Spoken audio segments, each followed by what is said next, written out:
Bismillahirrahmanirrahim.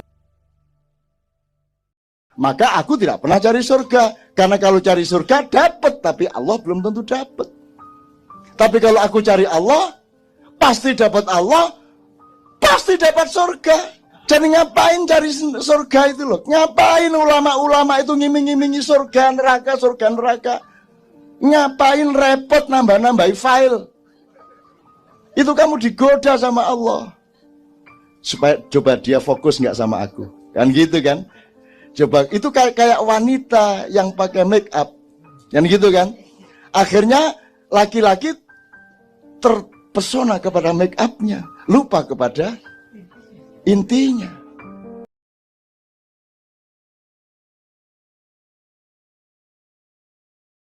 Bismillahirrahmanirrahim. Assalamualaikum warahmatullahi wabarakatuh. Alhamdulillahirabbil alamin alladzi khalaqal mauta wal hayata liyabluwakum ayyukum ahsanu amala. Saudaraku yang beriman kepada Allah Subhanahu wa taala, kembali lagi berjumpa dalam channel kita Orang Surau. Semoga kita senantiasa diberikan rezeki serta dalam lindungan Allah Subhanahu wa taala. Baik saudaraku, seperti biasa, seperti video yang telah kita saksikan di awal tadi, ada ungkapan Cak Nun yang mesti kita luruskan dan kita betulkan. Kenapa? Karena memang ini harus ya, supaya kita tidak salah dalam menilai, supaya kita tidak salah dalam melangkah. Saudaraku yang beriman kepada Allah Subhanahu wa taala, yang pertama adalah ungkapan saya tidak mencari surga. Ketika saya mencari surga, maka Allah tidak dapat. Tetapi ketika kita mencari Allah, surga pasti akan dapat. Ungkapan ini tidak ada yang salah, namun perlu diperbaiki lagi. Kenapa? Karena setiap orang yang beramal dengan motivasi bertemu dengan Allah, kemudian ingin mendapatkan surga Allah Subhanahu wa taala, di sana tidak ada masalah.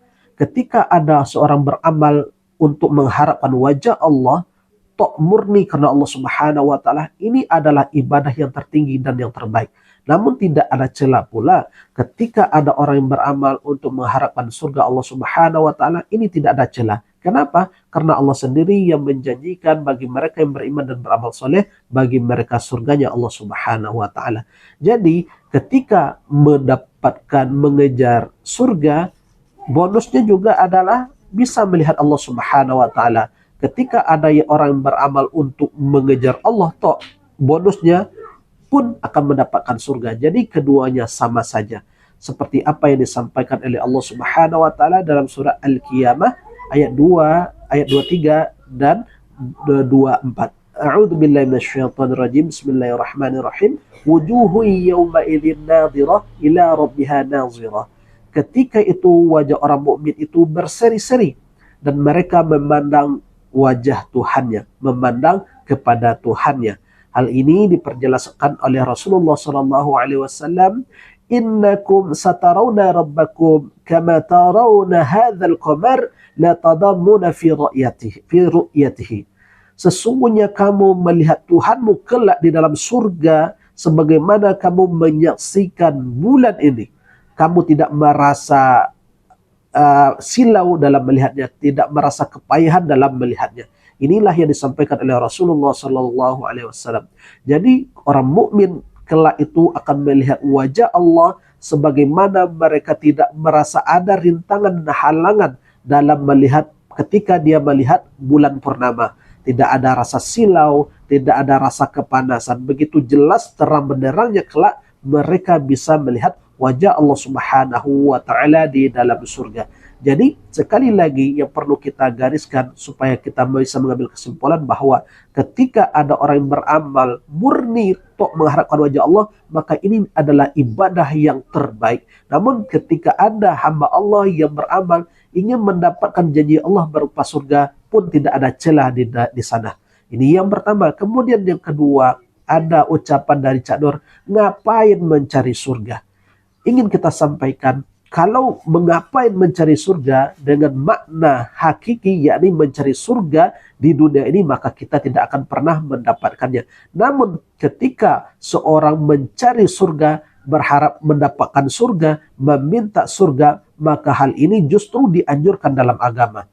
Sebagai contoh, ketika Nabi Muhammad SAW tasyahud, Rasulullah mengajarkan sebuah doa, atasyahadu wa aqulu Allahumma inni as'alukal jannah wa a'udzubika min azabin nar.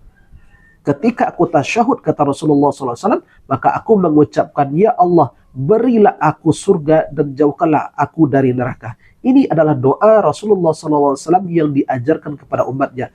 Kemudian doa Nabi Ibrahim alaihissalam yang tercantum dalam surah As-Su'ara ayat 85 dan seterusnya, di sana dijelaskan, waj'alni min warathati jannatan na'im waghfir li abi innahu kana minadh-dhallin wa la takhzuni yauma yub'atsun.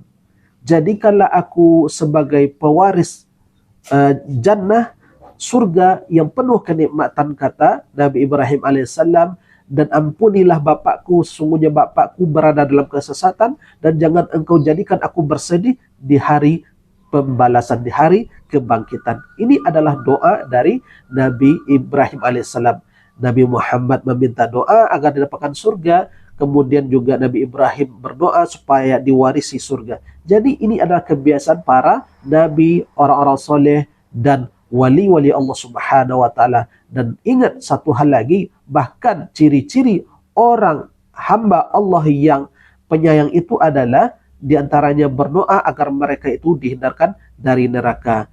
Walladzina yaqulu rabbana asrif anna adzab jahannam inna azabaha kana gharama. Di antara doa mereka orang soleh itu adalah mereka berkata, ya Allah, hindarkanlah kami, palingkanlah kami dari azab neraka. Sungguhnya azab neraka itu adalah azab yang berkekalan.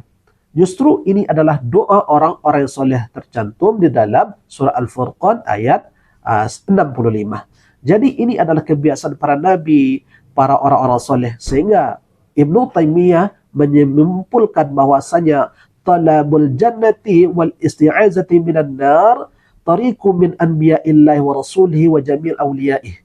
Meminta surga, berlindung dari neraka, itu adalah jalan yang ditempuh oleh para nabi, para rasul, dan kemudian juga para wali Allah Subhanahu wa Ta'ala. Jadi tidak ada celah, tidak ada tidak ada celah, tidak ada buruknya ketika kita meminta surga, karena meminta surga itu adalah jalannya para nabi, jalannya para rasul, dan jalannya para wali-wali Allah Subhanahu wa Ta'ala. Ini yang kedua. Kemudian yang ketiga, kata Cak Nun juga mengatakan bahwa ngapain para ulama itu mengiming-imingi surga, kemudian juga mengiming-imingi takut neraka.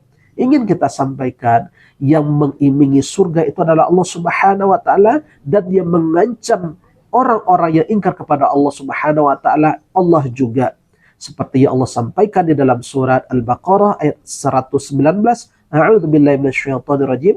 Inna arsalnaka bil haqqi basyiran wa nadhira wa la tus'alu an ashabil jahim. Dan sungguh kami telah mengutus engkau wahai Muhammad ya dengan kebenaran, dengan Al-Quran, memberi kabar gembira dan memberikan peringatan, dan kamu Muhammad tidak akan ditanyai tentang penduduk neraka jahim.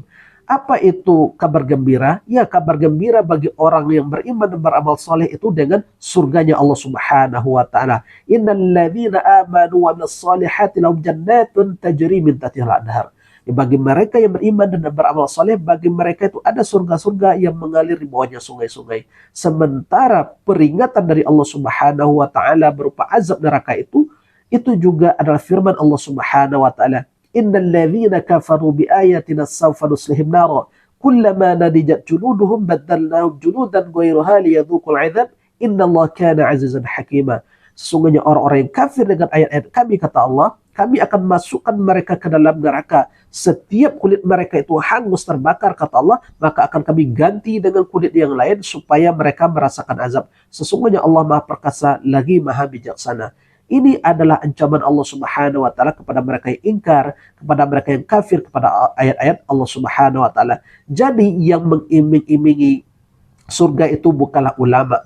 ulama hanya menyampaikan risalah yang telah mereka terima dari Nabi Muhammad SAW. Jadi mereka menyampaikan kepada umat dengan adanya ancaman neraka bagi mereka yang kafir, kemudian adanya kabar gembira berupa surga kepada mereka yang beriman dan beramal soleh. Jadi ancaman di sini, kemudian iming-imingan ini bukanlah berasal dari ulama, tetapi ini berasal dari Allah Subhanahu wa taala. Mereka ulama hanya menyampaikan saja. Saudaraku yang beriman kepada Allah Subhanahu wa taala, kemudian yang ketiga apa yang disampaikan oleh Cak Nun, bahwasanya Allah menggoda mereka. Bahasa menggoda ini tidaklah tepat disematkan kepada Allah Subhanahu wa taala, karena menggoda ini disifati dengan konotasi yang bersifat negatif. Maka tidak tepat hal itu disematkan dan dipakaikan kepada Allah Subhanahu wa taala. Yang menggoda manusia itu adalah iblis dan syaitan yang berusaha untuk menjerumuskan umat manusia kepada lembah kenistaan. Kata menggoda itu tidaklah tepat. Sekali lagi, Allah hanya menguji para hambanya untuk mengetahui kualitas keimanan dari seorang hamba tersebut. Saudaraku yang beriman kepada Allah Subhanahu wa taala, barangkali ini yang bisa kita sampaikan. Mudah-mudahan koreksi kita ini dan penyampaian kita ini bermanfaat bagi kita bersama. Barakallahu fikum, subhanakallahumma wa bihamdika asyhadu an la ilaha illa anta astaghfiruka wa atubu ilaik. Wabillahi taufiq wal hidayah. Assalamualaikum warahmatullahi wabarakatuh. الحمد لله رب العالمين